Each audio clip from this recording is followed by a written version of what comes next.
on vous laissera la parole au terme des 45 minutes de présentation où chacun pourra poser ses questions, donc au Père Abbé ici présent et puis à Frère Antoine qui est l'économe de l'abbaye. Donc nous avons le duo de l'abbaye Les Reims, donc c'est un événement assez exceptionnel ce matin. On est très heureux et donc commençons de ce pas donc pour 45 minutes de présentation et puis ensuite 15 minutes de questions-réponses pour que l'abbaye Les Reims et le projet qui nous concerne, eh bien, n'ait plus de surprise pour vous. Père Abbé, je vous laisse peut-être vous présenter évidemment et puis vous lancer et nous embarquer dans cette histoire de l'abbaye de Les Reims. Bien, bonjour à tous. Je suis le Père Vladimir. Je suis moine à l'abbaye de Les Reims depuis 1982, c'est-à-dire ça fait un petit moment quand même, puisque dans la vie monastique, on reste en général dans la même communauté, ce qui a été mon cas. Et j'ai été élu Père Abbé en 1998. Donc ça fait de moi un vieux Père Abbé, si on peut s'exprimer de cette manière-là, ce qui convient très bien à une vieille abbaye voilà. dont je vais essayer de vous présenter brièvement l'histoire. Alors, je ne sais pas si on monte le diaporama ou pas. Eh bien, écoutez, on peut lancer le diaporama en parallèle pour en effet illustrer vos propos. Parce que si vous n'êtes pas venu, vous verrez. Voilà. Est-ce que vous voyez bien? Parfait. Donc, comme vous le voyez sur la première diapositive, notre monastère se trouve sur une île en face de Cannes et fait partie d'un archipel qui s'appelle l'archipel de Les Reims, qui comprend deux grandes îles, Sainte-Marguerite et Saint-Honorat, qui est la nôtre, et des petits îlots. Notre île est la plus lointaine de la côte, ce qui fait que pour une grande partie, nous sommes masqués de Cannes par l'autre île qui est Sainte-Marguerite.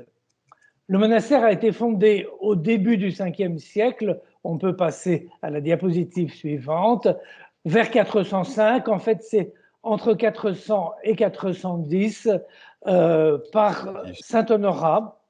Saint-Honorat qui est un patricien gallo-romain, converti dans l'adolescence et en recherche de vie monastique. Et il fait un voyage en Grèce avec son frère et déjà des compagnons. Son frère va mourir et il va revenir s'installer sur cette île entre 400 et 410. Alors pourquoi il s'installe sur cette île? Parce que c'est un lieu entre guillemets désert, c'est-à-dire inhabité. On nous dit dans sa vie que ce lieu avait un aspect sauvage et repoussant, et sans doute aussi parce que l'évêque le plus proche, Saint Léonce, l'évêque de Fréjus, est un ami de la vie monastique. Alors va se greffer là-dessus beaucoup de légendes, c'est l'image que vous voyez. Dans la vie d'Honorat, qui a été écrite un an après sa mort, on dit qu'il rassure ses compagnons en leur citant le psaume qui dit « Tu marcheras sur le serpent et le dragon ». Et au Moyen-Âge, ça va se transformer en une légende où on nous dit que Saint Honorat va... l'île était infestée de serpents et de monstres, que Saint Honorat va monter sur un palmier et que la mer va recouvrir l'île pour la purifier. Donc cette île va vivre sous son régime particulier avec des règles propres, et on peut passer à la diapositive suivante. Et ce n'est que probablement au 7e siècle, par l'intermédiaire d'un abbé qui s'appelle Saint-Égulphe, que la règle de Saint-Benoît va arriver sur l'île. Donc nous sommes des moines bénédictins depuis le 7e siècle. Cette île va avoir un grand rayonnement parce qu'il y a dans ces 2 premiers siècles d'existence une quarantaine de saints dont la plupart vont devenir évêques et contribuer à l'évangélisation de la Provence. Oui, on peut passer à la diapositive suivante. Il y a trois périodes dans l'histoire de l'île. En fait, une première période qui va de la fondation au milieu du 8e siècle, qui est où il y a une invasion sarrasine. Il faut savoir que les Sarrasins étaient en Provence dans les Maures à cette époque, où d'ailleurs ils avaient été appelés par les seigneurs provençaux comme mercenaires pour se battre entre eux, et que réfugiés dans les Maures, un peu désargentés, ils gagnent leur vie en faisant des razzias et en pillant les côtes. Et dans une de ces razzias, ils vont prendre l'île, détruire le monastère et massacrer les moines. Donc dans notre martyrologe, on a aussi des moines martyrs autour de 750. Ensuite, on peut passer à la diapositive suivante. Voilà. Vers la fin du Xe siècle, des moines bénédictins vont revenir s'installer sur l'île et ils vont y rester jusqu'en 1788. Et en fait, à part des fouilles archéologiques, ce qu'on peut trouver dans des fouilles archéologiques, tous les bâtiments anciens que l'on trouve sur l'île, comme ce que vous voyez en gros plan, la tour monastère, sont des bâtiments construits par ces moines bénédictins entre le XIe et la fin des constructions, c'est 14e, 15e siècle, et ils vont les entretenir jusqu'à la Révolution. Ce qui est étonnant, c'est qu'ils vont construire en fait deux monastères. Un monastère, vous le voyez sur la diapositive de droite, à l'emplacement du monastère actuel, qui comprend un cloître, une église, un réfectoire, etc. Et puis à partir du XIe siècle, devant l'insécurité des côtes, ils vont construire cette énorme tour où ils vont finir par habiter et à l'aménager comme monastère à partir du XIVe siècle. Au XIVe siècle aussi, c'est la diapositive suivante, les reliques de saint Honorat vont arriver sur l'île. Saint Honorat qui est mort comme évêque d'Arles et qui avait été enterré à Arles. Et à partir du XIVe siècle, va se développer un pèlerinage assez fréquenté, provençal, des gens qui viennent vénérer les reliques de saint Honorat. Sur la diapositive suivante que vous voyez, vous avez un des plus anciens plans de l'île qui est conservé à Aix-en-Provence, à la bibliothèque Méjeanne actuellement, où vous voyez très bien les deux monastères, la tour monastère et en avant le petit monastère, et un système de chapelles autour de l'île qui permettait d'organiser le pèlerinage, qui était un pèlerinage stationnal. Tout cela va se terminer au XVIIIe siècle, où après beaucoup de péripéties et de difficultés de relations d'ailleurs avec les rois, même s'ils sont très chrétiens, l'abbaye va être fermée en 1788 par ce qu'on appelle la commission des réguliers, donc qui est une commission royale qui ferme les monastères dont on dit qu'ils sont décadents. Je dis dont on dit, c'est pas si évident que cela. C'est aussi des monastères qui sont riches et dont le royaume a intérêt à s'emparer du trésor. Puis arrive la Révolution française et en 1791, comme tous les biens d'église, l'île va être confisquée et mise en vente et elle va passer entre les mains de différents propriétaires qui vont essentiellement ne pas l'entretenir parce que cette petite île au large de Cannes à l'époque n'a pas beaucoup d'intérêt. Et vous voyez là une des premières photographies de l'île où on voit les bâtiments passablement ruinés.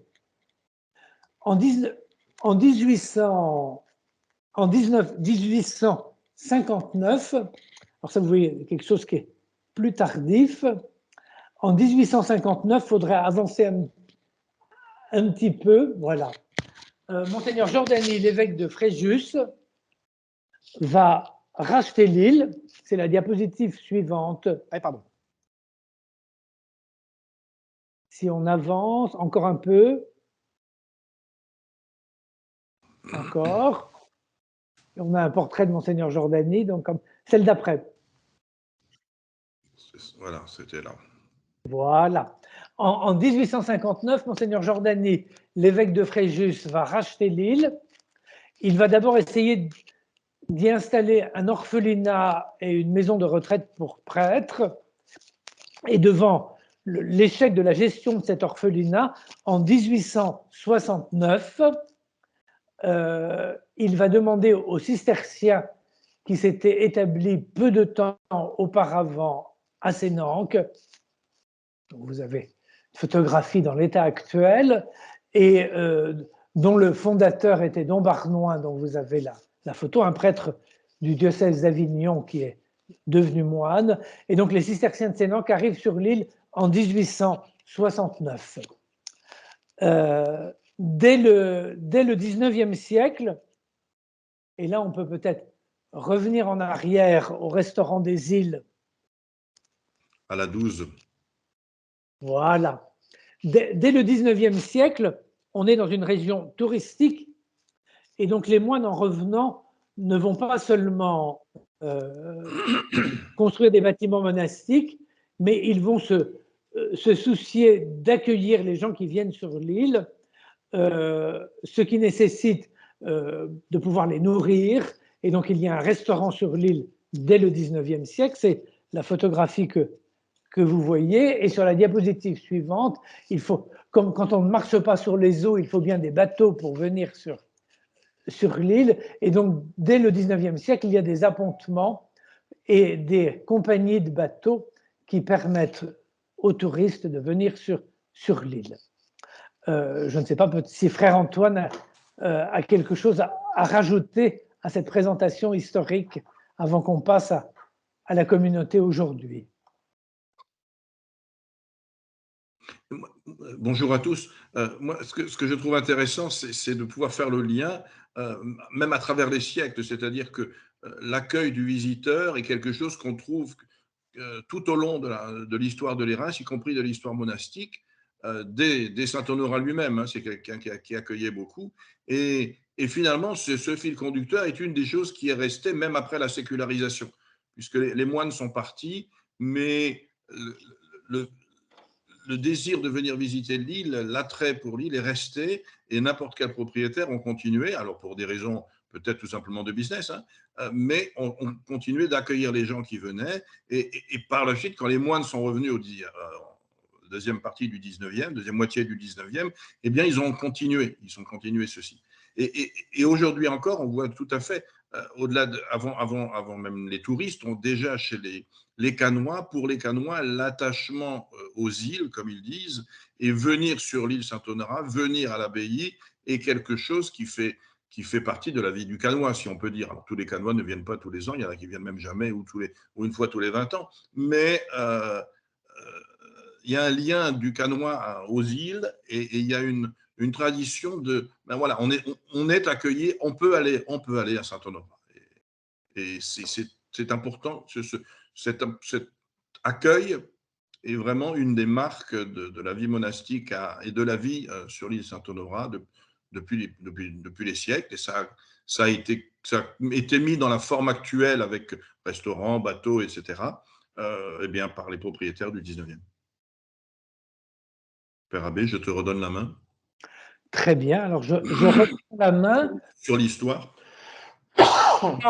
Avancer un peu jusqu'à l'abbaye vivante. Voilà, parfait.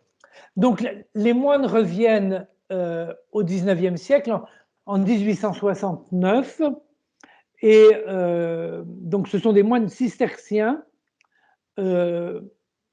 Notre fondateur aurait bien voulu être ce qu'à l'époque et encore aujourd'hui on appelle un trappiste, c'est-à-dire un cistercien de la stricte observance, mais il n'avait pas la santé. Il faut dire qu'à l'époque la vie était extrêmement rude, et donc les communautés qu'il a fondées, il les a conçues pour des moines de petite santé. Alors aujourd'hui ça ne veut plus dire grand-chose parce qu'on a une vie assez proche finalement de celle des autres cisterciens, mais ça explique qu'on est dans une autre organisation juridique que la majorité des cisterciens français. Donc les moines arrivent sur l'île en 1869, construisent un grand monastère notre fondateur avait des projets grandioses, il n'a pu en construire que la moitié, heureusement, qui sont aussi un projet de resacralisation de l'île avec la restauration des chapelles, de tout ce qui peut être restauré, pour montrer que c'est toute l'île qui est un monastère. Cette communauté, dès le départ, et là on rejoint l'époque de Saint-Honorat aussi et notre histoire, va être une communauté finalement assez internationale, ce qu'elle est encore aujourd'hui, et une communauté qui, par ses fondations, va se tourner à l'international, puisque nous avons fondé dans la première moitié du XXe siècle une communauté au Canada et une communauté au Vietnam qui sont encore vivantes aujourd'hui et avec qui nous avons des liens.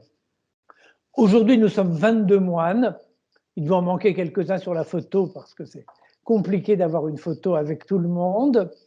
22 moines de 5 nationalités, donc qui mènent une vie monastique finalement assez classique, une vie monastique à la recherche de Dieu, dans la prière commune. Donc la prière commune à l'Église tient une grande place dans notre vie, et dans une vie fraternelle, en fait, qui fait que, comme il est dit dans les Actes des Apôtres, nous essayons d'avoir tout en commun.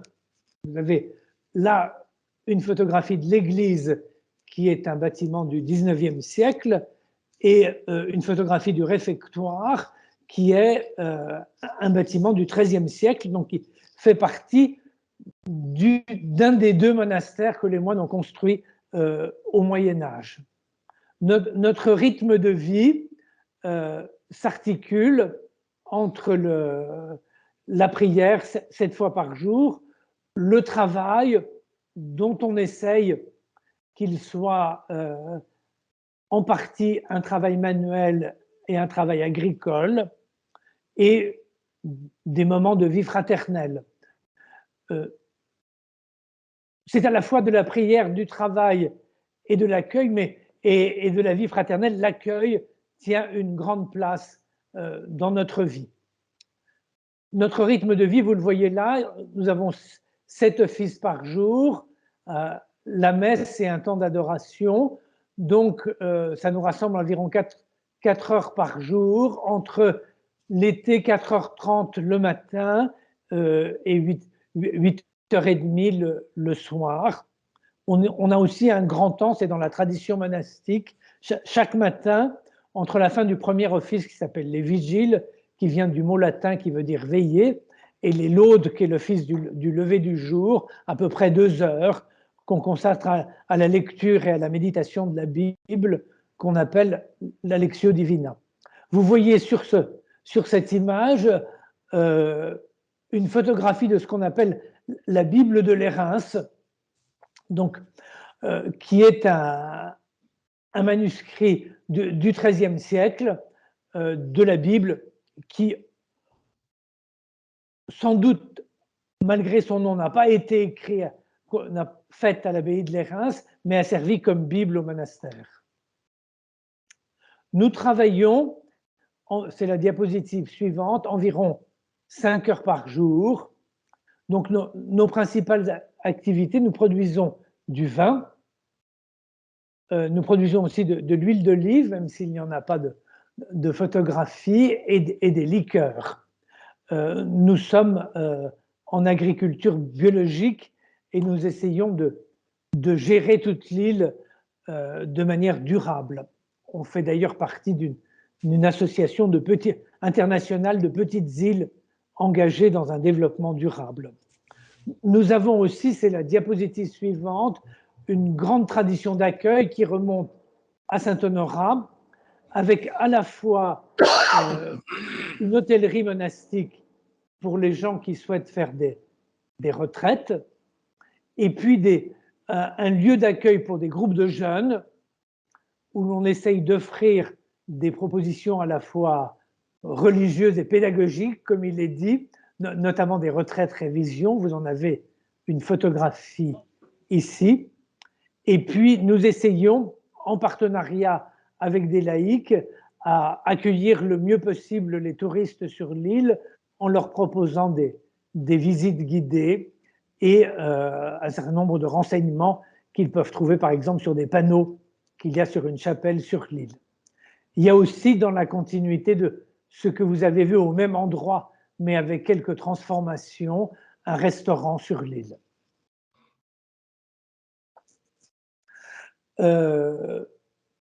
Après, je laisserai la parole à frère Antoine. Notre histoire implique que pour poursuivre notre vie monastique, nous avons un très important patrimoine monumental à entretenir, à conserver, mais aussi à rendre accessible, et que c'est l'objet de nombreux travaux, dont notamment un gros chantier actuellement sur la tour monastère, dont vous voyez deux photographies. Beaucoup de ces monuments sont classés. L'île est un site protégé, ce qui fait que nous bénéficions assez largement de subventions, mais il faut quand même que nous trouvions de l'argent pour parachever le financement de ces restaurations. Et là, je vais laisser la parole à frère Antoine. Donc, pour poursuivre notre vie et notre mission sur l'île, eh bien, il y a l'entretien des bâtiments, comme a parlé le Père Abbé, avec les deux chantiers de la chapelle et de la tour monastère, qu'on a vu sur la page précédente, voilà. Mais il y en a aussi d'autres à venir. Il y en a aussi d'autres à venir. Vous voyez là, par exemple, le clocher qui est en mauvais état, qu'il va bien falloir refaire un jour. Il y a à l'intérieur du clocher le beffroi, donc qui est la structure en bois qui soutient les cloches, qui commence à arriver en fin de vie aussi. Vous avez la photo à côté, c'est l'état actuel de ce qui a été une deuxième église consacrée à la Vierge Marie, puisque tout monastère un peu riche se devait d'avoir à côté de l'église principale plusieurs autres églises. À l'Érins, il y en avait deux autres, une de chaque côté, sans compter les chapelles, et disséminées sur l'île. Et donc voilà, un des propriétaires du 19e, celui qui a démarré le restaurant, qui est peut-être le propriétaire du 19e, de tous les propriétaires du 19e, celui qui a le plus essayé de mettre en valeur, de faire de l'île un lieu de vie et quelque chose qui puisse lui rapporter quelque chose, mais ça n'a pas suffi. Et là, il avait transformé cette église avec le passage, à la partie gauche, c'est le passage entre l'église principale et l'ancienne église. Il avait transformé ça en sa villa, sa maison d'habitation. Ça, c'est aussi quelque chose qui est complètement à restaurer, à refaire. Sans restaurer la chapelle, mais puisque maintenant c'est plus une maison qu'une chapelle, mais voilà, il y a quelque chose à réfléchir, il y a un projet en perspective. En haut à droite, c'est un orphelinat qui a été construit peu après l'arrivée des moines et qui a été fermé à la fin de la Deuxième Guerre mondiale. Et ce qui est très intéressant avec cet orphelinat, c'est que voilà, on a un bâtiment qui est aujourd'hui à l'abandon, mais qui serait dommage de laisser tomber. Laisser tomber au sens propre. L'architecte, la photo est prise d'un peu loin, mais c'est un petit bijou, c'est une jolie petit, comme un petit monastère, avec une cour centrale comme un cloître. Et l'architecte, c'est Vianney, qui est un architecte qui a construit un certain nombre de choses à Cannes et sur les îles.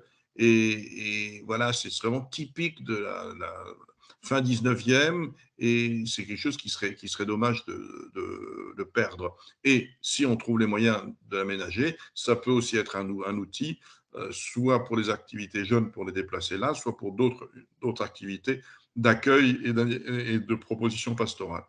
Et puis, il y a aussi des nécessités d'entretien du monastère qui sont des nécessités plus pratiques, tout simplement. Vous avez ici en dessous un petit schéma d'une station d'épuration par filtration sur des graviers, des roseaux, des filtrations naturelles. Eh bien, tout simplement, ça fait partie des chantiers qu'on a à faire en toute urgence depuis plusieurs années et qu'on n'a toujours pas commencé, qui est de remplacer nos vieilles fosses septiques par une station d'épuration qui permettent de traiter l'ensemble des effluents produits sur l'île.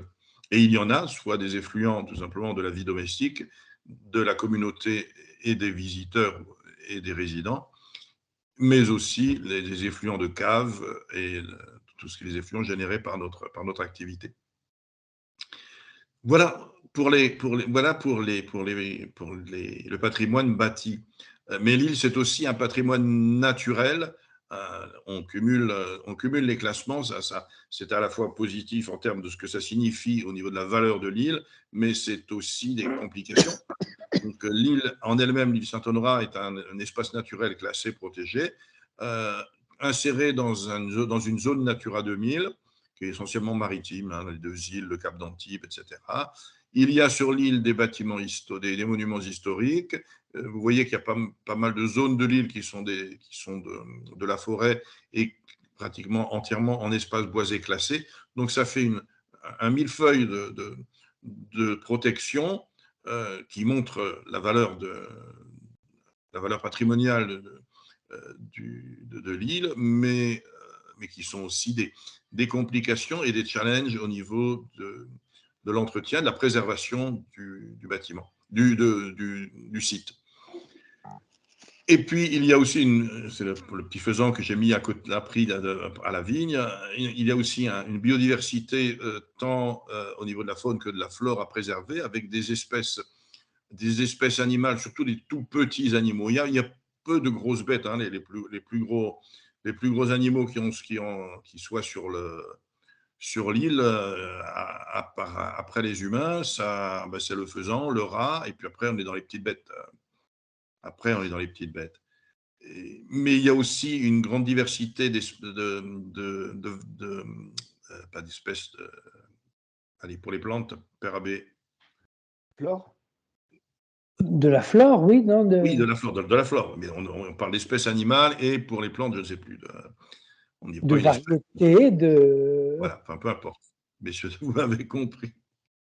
Et donc, il y a vraiment un souci du maintien de la qualité de l'île en tant qu'espace naturel à protéger. Et si la j'ai choisi, biodiversité, tu voulais dire. voilà, au niveau globalement, une grande biodiversité à tout point de vue. Et si j'ai choisi la photo de droite pour montrer l'ensemble de l'île, c'est qu'on y voit aussi ce qui est une joie pour nous et un gros souci. C'est entre les 2 îles, vous voyez tous ces petits points blancs, c'est autant de petits bateaux qui sont à l'ancre. Donc, c'est une des rares zones de mouillage encore libre, proche d'un endroit agréable à visiter sur la côte française méditerranéenne. Et donc, il y a plusieurs centaines actuellement encore, il peut y avoir plusieurs centaines de bateaux qui viennent mouiller tous les étés, parfois des mouillages de plusieurs jours, hein, ils jettent l'ancre et puis ils vivent là pendant quelques jours sans bouger. Et c'est autant de gens qui viennent sur l'île, c'est autant de gens qui rapportent leurs déchets sur l'île. Alors, depuis quelques années, nous avons supprimé les poubelles publiques sur l'île, incitant les gens à repartir avec leurs déchets. Mais il y a une pression touristique. Alors, c'est bien, c'est un challenge de gens à accueillir, mais c'est aussi une pression sur l'île elle-même, en tant que patrimoine naturel. Et c'est là qu'il y a un travail à faire de régulation, et la régulation des flux de visiteurs est quelque chose qui est à la fois un outil qui nous permet de contrôler notre manière de les accueillir, mais aussi contrôler la préservation de l'île. Et c'est dans ce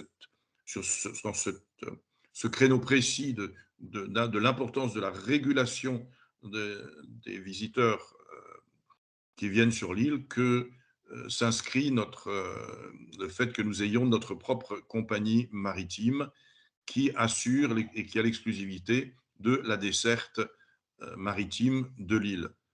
À part les gens qui viennent avec l'annexe de leur petit yacht, les gros des visiteurs viennent avec l'un de nos 3 bateaux. Nous avons une petite flotte de 3 bateaux. C'est nécessaire d'avoir 3 bateaux, même si on aurait plus, l'île Saint-Honorat en termes d'exploitation représente davantage un marché pour 2 bateaux et demi, quelque chose comme ça.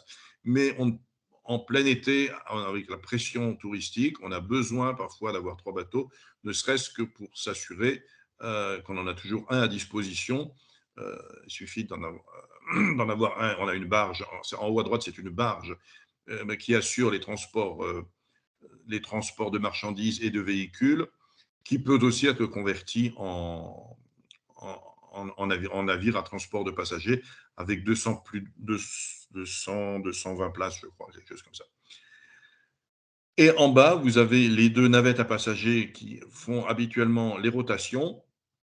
À gauche, le Saint-Honorat 3, pardon, qui est un petit bateau d'une centaine de places en coque en acier, un vieux bateau qui a maintenant 27 ans d'âge, en 95. Et à droite, le Saint-Siffrein, photo qui a été prise le jour de son inauguration. Et alors, la petite anecdote, c'est la photo de droite que j'ai mise, quand nous avons un nouveau bateau, mais nous ne le baptisons pas en envoyant une bouteille de champagne contre la coque, et comme on voit faire habituellement, mais nous moines, quand on inaugure un bateau, eh bien, on prend un temps de prière dans le bateau et on le baptise, si on peut dire, à l'eau bénite et non pas au champagne. Et donc, on a pris un temps de bénédiction du bateau au moment de sa mise en service. Voilà. Eh bien, c'est ce que nous espérons pouvoir faire dans un peu plus d'un an avec un nouveau bateau, puisque le Saint-Honorat 4, que je vous ai présenté, Saint-Honorat 3, pardon, celui qui était, si on peut revenir 30 secondes, Édouard, sur la précédente, voilà, en bas, sur la photo de gauche, il a 27 ans d'âge, il a déjà passé 2 ans la durée moyenne de vie d'un bateau. Il commence maintenant à avoir chaque année des grosses réparations à faire, ça devient franchement plus trop intéressant de le conserver, et donc il s'agit de le remplacer. Et le projet est celui-ci, Saint-Honorat 4. Vous voyez qu'esthétiquement, il ressemble aux deux autres. Il ressemble au Saint-Siffrein, celui en bas au milieu, avec des aspects esthétiques, les courbures qu'on a sur la barge, ces espèces d'arcs, ça c'est purement esthétique, mais fondamentalement, dans sa structure, c'est un bateau qui a un seul pont. Au-dessus, c'est juste une couverture, avec la timonerie, donc la cabine de pilotage, si on peut dire, à laquelle on monte par l'intérieur, et quasi sur les 3/4 des places qui est fermée. Si on peut passer à la suivante. On a donc, voilà, un seul pont pour un bateau de 22 mètres, capacité totale 150 passagers, pour un coût global de 2,5 millions, et qu'on fait construire au chantier naval Transmétal Industrie, qui est dans le Var, à Saint-Mandrier, qui est en face de Toulon, hein, au sud de la rade de Toulon, face à la ville, et qui nous promet une livraison pour le 31 mai de l'année prochaine. Donc, dans un peu plus d'un an, nous devrions avoir ce nouveau bateau. Alors, pourquoi construire un bateau qui ne soit pas plus grand? Eh bien, parce que c'est bien en hiver d'avoir quelque chose de plus petit. Et surtout d'avoir déjà un bateau avec un seul pont.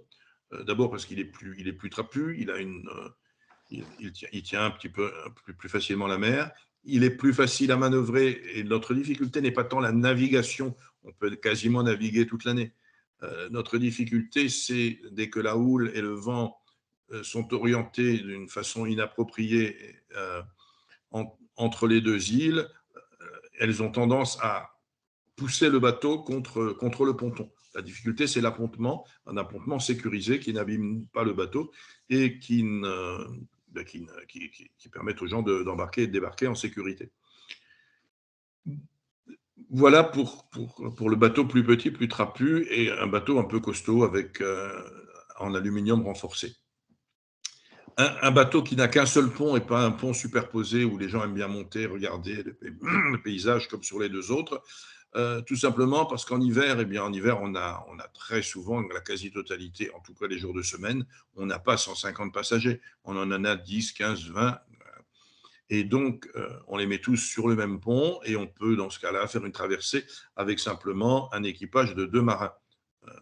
Puisque si on a 2 ponts, on doit avoir un marin par pont en plus du capitaine, alors que là, on peut se contenter du capitaine et d'un marin. Donc, c'est bien d'avoir un bateau plus petit à côté de l'autre qui soit plus grand. Et voilà. Et donc, notre proposition, notre souhait, et on est parti. Le chantier est parti dessus maintenant. C'est donc de nous livrer dans un peu plus d'un an maintenant ce nouveau bateau. Avant que je parle du financement de ce bateau, Père Abbé, veux-tu rajouter quelque chose? Non, non, non, c'est parfait. Merci, Père Abbé. Ce bateau nous coûtera donc 2,5 millions. Et pour financer ces 2,5 millions, eh bien, nous avions plusieurs possibilités. La première possibilité était que la compagnie Planaria, puisque juridiquement, pour l'ensemble de nos activités industrielles, commerciales, de business simplement, nous avons des entreprises qui nous appartenons et que nous gérons nous-mêmes, sauf pour le restaurant où nous le faisons gérer par un restaurateur professionnel. Sinon, il y a la compagnie Planaria qui s'occupe des bateaux, la compagnie Lerina qui s'occupe du vin de la vigne, et une société Abbaye Les Reims Hôtellerie qui s'occupe de l'accueil des touristes et de proposer des packaging aux groupes de touristes pour une visite d'une journée ou d'une demi-journée, avec des visites guidées, repas au restaurant, enfin, en fonction des options qui les intéressent. Et donc, la société Planaria aurait pu emprunter 2,5 millions net direct à l'abbaye, en lui remboursant quand on se sera mis d'accord pour lui rembourser. C'était une option, puisque l'abbaye a les réserves nécessaires. Pour cela, l'abbaye aurait même de quoi acheter 2,5 fois le bateau, mais ce sont des réserves stratégiques, des réserves que nous sommes tenus d'avoir. Il y a donc une première raison de ne pas faire cela, qui est de respecter nos obligations canoniques. En tant qu'institut religieux, nous avons le devoir d'avoir des réserves correspondant à 3 ans, tu me corrigeras, Père Abbé, 2 ans de budget de fonctionnement. On en a beaucoup plus, mais ce n'est pas juste de ne pas remplir ses obligations canoniques alors qu'on peut le faire. Une autre raison de ne pas passer, c'est que, eh bien, un prêt bancaire nous coûte moins cher que ces réserves que ce que peuvent nous rapporter ces réserves qui sont placées. Et ça, c'est par rapport au prêt bancaire. Et une troisième raison de faire autrement, c'est tout simplement que la proposition d'agir que propose Credo Lending est une proposition qui est pleine de sens et qui permet d'associer plein de gens à un projet qui fait sens, qui est au service de la vie sur l'île et de ce que la vie sur l'île de ce que notre vie monastique sur l'île peut apporter et peut essayer de proposer en termes patrimonial et en termes spirituels aux visiteurs. Alors, du coup, c'est 2,5 millions, et bien 1,5 million, on emprunte à la banque, tout simplement, en prêt classique, et 1 million qu'on se propose d'emprunter par Credo Lending à vous et à tous ceux qui, comme vous, voudront être intéressés à s'associer, à s'embarquer avec nous, c'est le cas de le dire, à s'embarquer avec nous pour ce service qui est un service du patrimoine français, un service du patrimoine même de l'humanité, on peut dire, et un service d'Église aussi. Voilà, Édouard, je pense que j'ai fait le tour. Merci, cher frère. Écoutez, on est totalement dans le timing. On va finir cette présentation par l'opportunité d'investissement qui va permettre justement de financer ce Saint-Honorat 4, vous l'avez compris, qui est un des 3 bateaux que compose la flotte propriétaire de l'abbaye de Les Reims, flotte stratégique pour la maîtrise des flux, pour la pérennité de l'île en termes de biodiversité, et puis aussi en termes de calme pour la vie monastique. Et il vous faut quand même un peu de calme. Vous ne pouvez pas recevoir des milliers de touristes au quotidien de 8h à 20h. Donc, c'est important aussi de maîtriser les flux en ce sens. Et donc, cette opportunité d'investissement qu'on offre via donc, une émission de titres obligataires qui est réalisée par l'Abbaye de Les Reims, donc qui est intermédiée par Credo Lending, avec les caractéristiques suivantes. Donc, en tant qu'investisseur, vous devenez des prêteurs en circuit court, en direct avec l'Abbaye de Les Reims, et donc avec ce prêt sur 8 ans, avec un différé de remboursement de 2 ans. Ces 2 ans, c'est vraiment par rapport à l'activité même de l'abbaye, et puis c'est aussi pour digérer, on va dire, les 2 dernières années qui ont été quand même 2 années un peu moins bonnes en termes d'activité économique. Vous l'avez tous compris, c'est l'effet Covid, l'effet confinement qui a limité l'afflux de pèlerins et de touristes sur l'île. Mais bon, un confinement à l'Abbaye de Les Reims, c'est quand même assez sympathique à vivre, on imagine. Donc, un différé de 2 ans sur les remboursements. En revanche, les intérêts sont payés annuellement dès la première année. Et donc, vous le voyez au centre, le taux d'intérêt est de 3%.